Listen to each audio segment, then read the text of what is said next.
Hello everyone, ডিম আলু দিয়ে আজ টেস্টি অ্যান্ড হেলদি ভর্তা তৈরি করব। ডিম আলু ভর্তাটা আসলে সব বাড়িতেই হয়ে থাকে, তবে এটা পারফেক্ট হয় না। আমি চেষ্টা করব আপনাদের পারফেক্টভাবে তৈরি করে দেখাতে। চলুন শুরু করি। আপনারা দেখছেন কুকিং ড্রিম।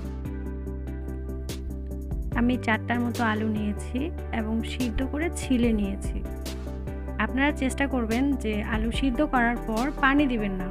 ঠান্ডা পানি দিলে আলুটা সেরকম শক্ত হয় না এবং পারফেক্ট হয় না। এরপর আমি একটা ডিম নিয়েছি, ডিমটা সিদ্ধ করে ছিলে নিয়েছি।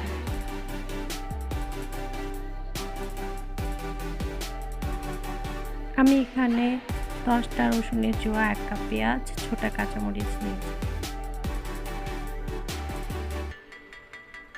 চুলার জালটা মিডিয়াম টু লোতে রেখে একটা ফ্রাই প্যানে সরষের তেল নিয়েছি অল্প একটু।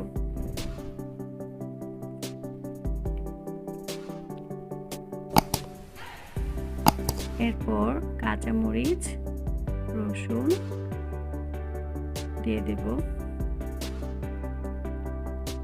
হালকা একটু নেড়ে চেড়ে এটাকে একটু ভেজে নেব। এটা যাতে কাঁচা না থাকে, সিদ্ধর মতো হয়, সেরকমভাবে ভেজে নেব।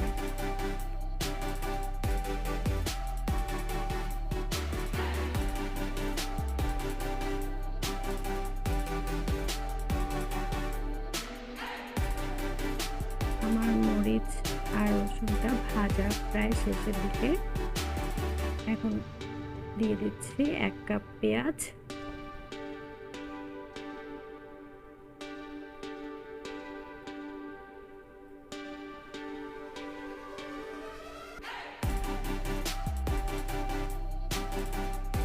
পেঁয়াজটা হালকা ভাজবো, বেশি ভাজবো না। বেশি ভাজলে ডিম আলু ভর্তাটা সেরকম ভালো হয় না।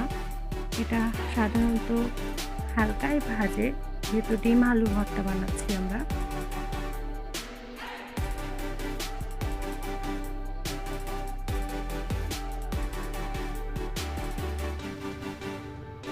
একটু পর পর পেঁয়াজটা নেড়ে চেড়ে দেব, লাল হওয়া পর্যন্ত অপেক্ষা করব।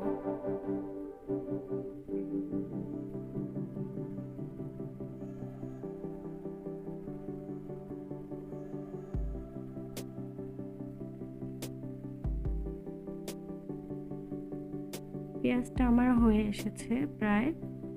এখন এটাকে নামিয়ে নেব।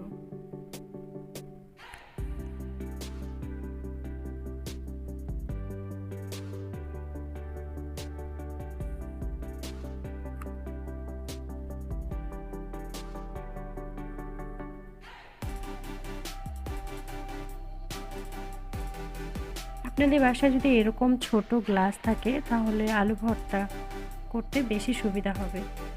আমি আলুটা এভাবে ভর্তা করে নিচ্ছি।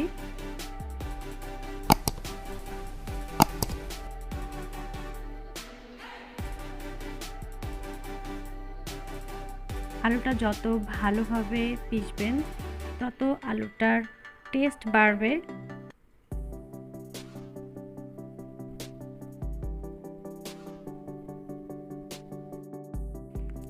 আবার একদম মিহি করে পিষা যাবে না, যাতে আলুটার গা থেকে পানি ছেড়ে দেয়।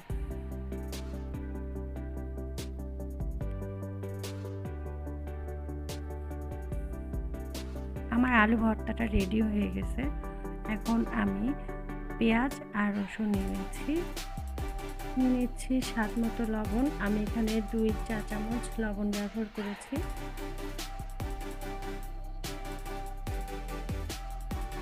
তারপর নিয়ে নিচ্ছি পেঁয়াজ,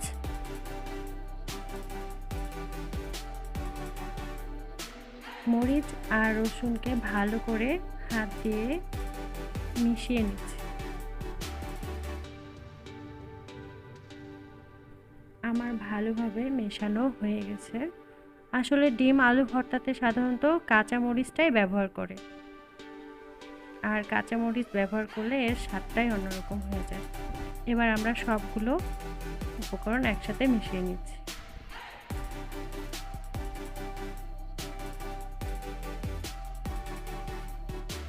এরপর আমি একটা ডিম কাটার দিয়ে ডিমটাকে কেটে নেব।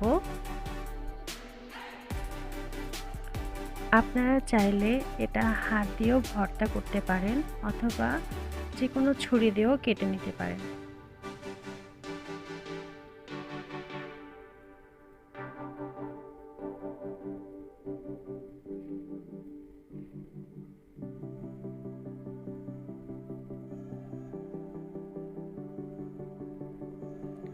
এবার আমি আমার ফ্রাই প্যানে অল্প একটু তেল ছিল, সেই তেলটা পেঁয়াজে এড করছি।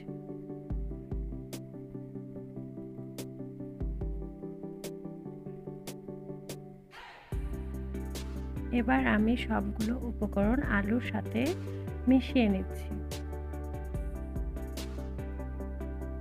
এরপর ডিমটা একসাথে আলুর মধ্যে দিয়ে মিশিয়ে নেব ভালোভাবে।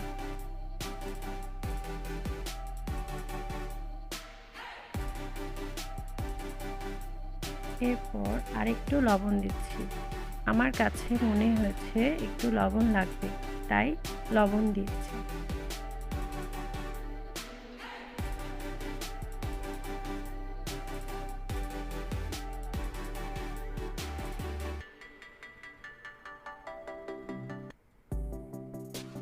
আমি অল্প একটু সরষের তেল আলু ভর্তার উপরে দিয়ে দিচ্ছি।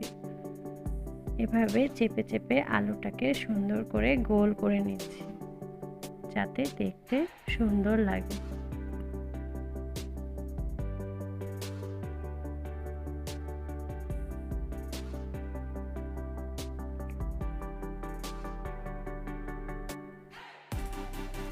আমার ডিম আলু ভর্তা তৈরি করা শেষ।